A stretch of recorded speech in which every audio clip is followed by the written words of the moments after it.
Ya, pegalingan dong. Nyo anak pera kalian di film porno hari. Karena ba TikTok pun lebih bega. Nah, untuk itu. Cuman engku kan yang lungnya tayang. Tayang takalan video ani inang ba TikTok. Aduh tahun ani nyan ani inang nyan dosa yang genang keji. Nan mantan engku. Assalamualaikum. Luar biasa.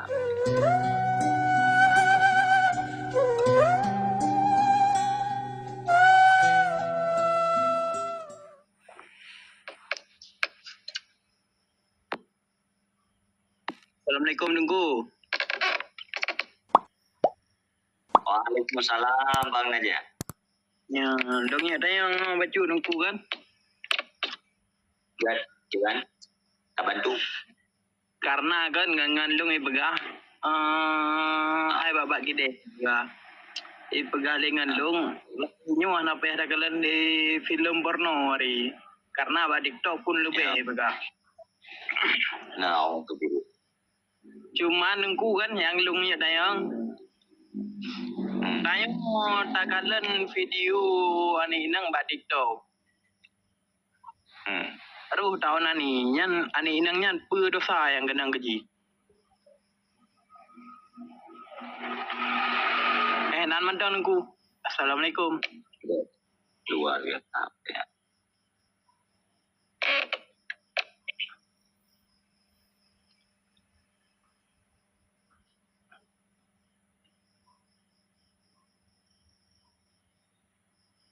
Pertanyaan.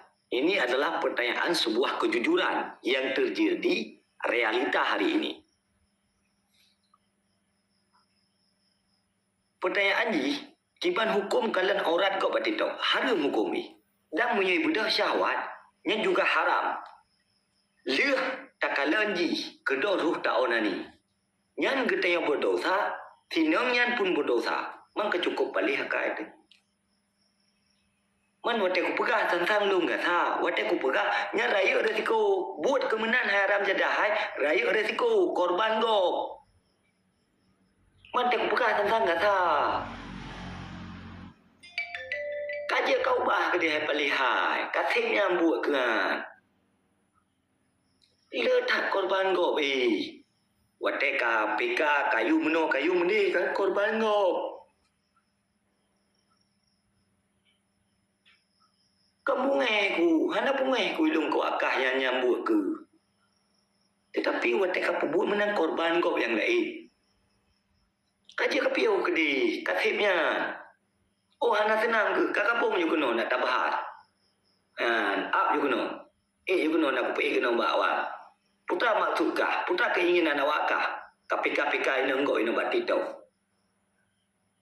Ciki kapung kuno. Nak tak minta solusi. Putra keinginan awak dah ke? Putra tujuan ke?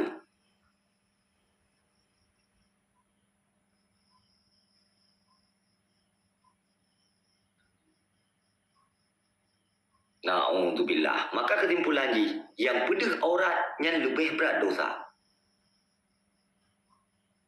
Bahkan karena gara-garakah dosa orang lain. Gara-garakah maksiat kau. Katanya wajah cukup parah-parah kabar tito. Pujitkan. Cukup mentera-mentera buat tu. Hana le mencerminkan katanya orang yang nama maruah.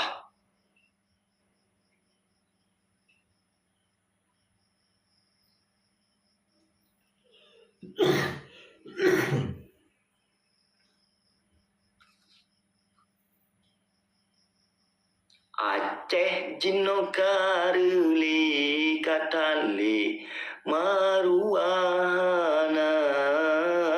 kenggok yang peancu but bangsa dro yang pehina.